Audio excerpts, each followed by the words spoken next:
Boa noite a todos. Sejam todos bem-vindos ao Evangelho, Prece e Radiação do Centro Espírita Cearense. Vamos nos sentir envolvidos pelos fluidos de amor e de paz que nos são direcionados neste momento. Vamos nos unir em pensamento para que possamos orarmos juntos a prece contida no livro Agenda Cristã, cujo título é Lucrará Fazendo Assim, pelo Espírito André Luiz, psicografia de Chico Xavier. Ela diz o seguinte: reconforte o desesperado. Você não escapará às tentações do desânimo nos círculos de luta. Levante o caído, você ignora onde seus pés tropeçarão. Estenda a mão ao que necessita de apoio. Chegará seu dia de receber cooperação. Ampare o doente. Sua alma não está usando um corpo invulnerável. Esforce-se por entender o companheiro menos esclarecido. Nem sempre você dispõe de recursos para compreender como é indispensável. Acolha o infortunado. Nem sempre o céu estará inteiramente azul para seus olhos. Tolere o ignorante e ajude-o. Lembre-se de que há espíritos sublimes que nos suportam e socorrem com heróica bondade. Console o triste. Você não pode relacionar surpresas da própria sorte. Auxilie o ofensor com os seus bons pensamentos. Eles nos ensinam quão agressivos e desagradáveis somos ao ferir alguém. Seja benévolo para com os dependentes. Não se esqueça de que o próprio Cristo foi compelido a obedecer. Então, meus irmãos, que nós possamos acolher em nossos corações essa mensagem que foi lida e que nós possamos nos preparar para ouvir o Evangelho desta noite com muita paz e amor.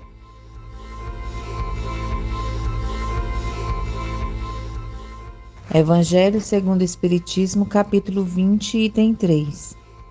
Jesus gostava da simplicidade dos símbolos e, na sua linguagem varonil, os obreiros que chegaram na primeira hora são os profetas.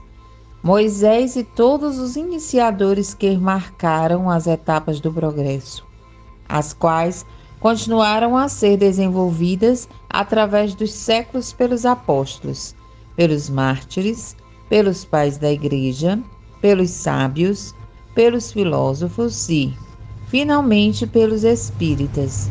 Estes, que vieram por último, foram anunciados e preditos desde a aurora do advento do Messias e receberão a mesma recompensa. Que digo, recompensa maior. Últimos chegados, os espíritas aproveitam dos labores intelectuais dos seus predecessores, porque o homem tem de herdar do homem e porque seus trabalhos e seus resultados são coletivos. Deus abençoa a solidariedade. Aliás, muitos dentre eles revivem hoje ou reviverão amanhã para terminarem a obra que começaram outrora.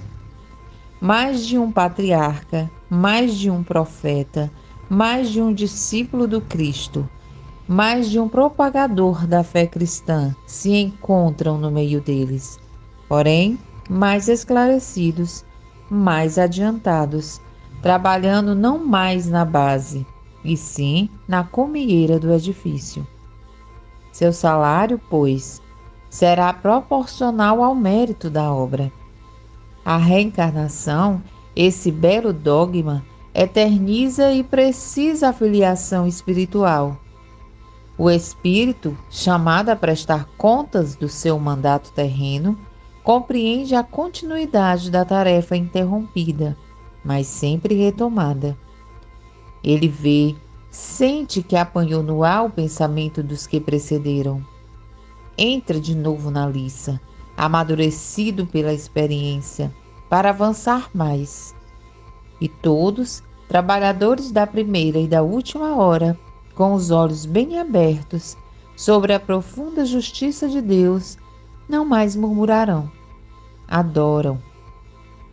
Tal é um dos verdadeiros sentidos desta parábola, que encerra como todas as que Jesus dirigiu ao povo, o germe do futuro e também, sob todas as formas, sob todas as imagens, a revelação da magnífica unidade que harmoniza todas as coisas do universo, da solidariedade que liga todos os seres presentes ao passado e ao futuro.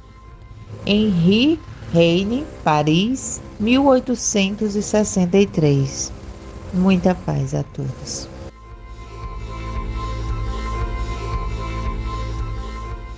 Boa noite, irmãos de caminhada. Estamos em mais um Evangelho à luz da doutrina espírita e nossas reflexões consistirão em compreender e como identificar os trabalhadores da última hora, bem como observar como deve se conduzir em sua caminhada na divulgação do Evangelho de Jesus. O referido amigo espiritual vem trazer alguns esclarecimentos sobre o trabalhador da última hora.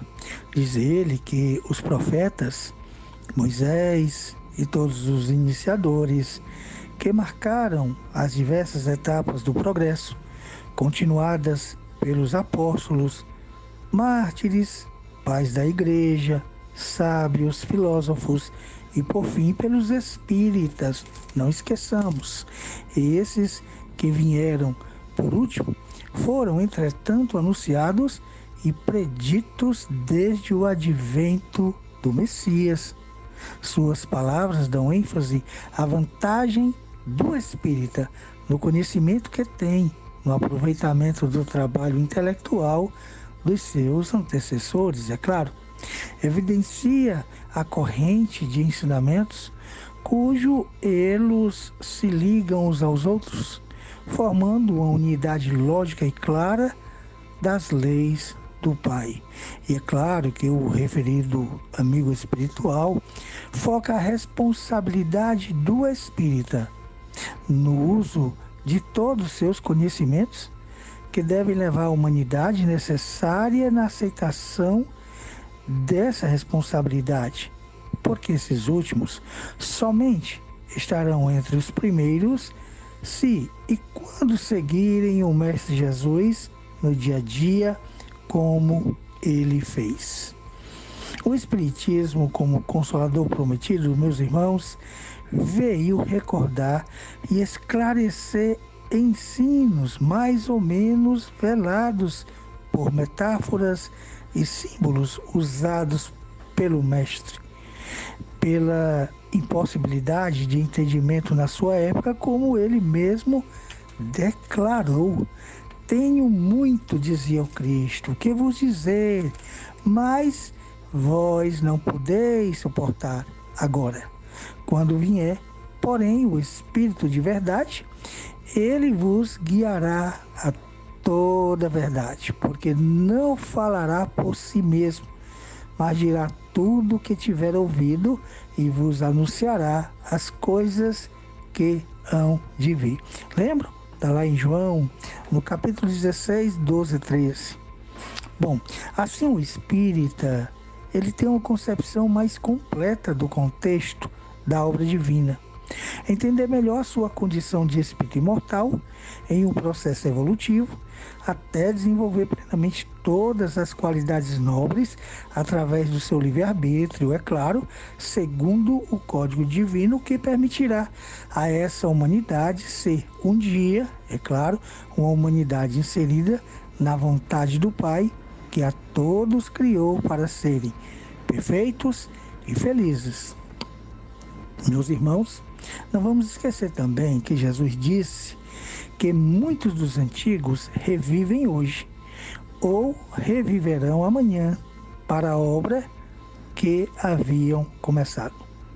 Isso significa que alguns ou muitos dos espíritas são a reencarnação dos espíritos que integraram as fileiras de outras interpretações cristãs.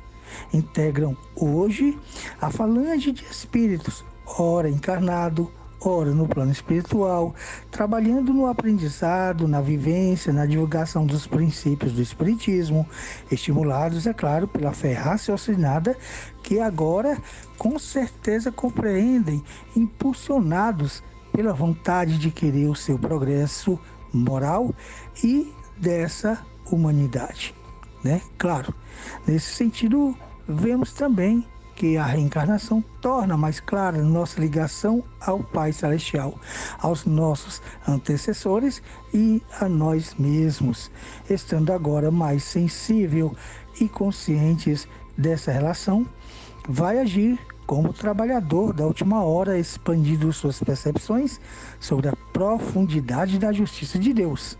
Agora, nessa nova caminhada, não mais se queixa, mas se põe a servir e vivenciando as leis divinas junto aos irmãos de caminhada. Sigamos com Jesus, muita paz.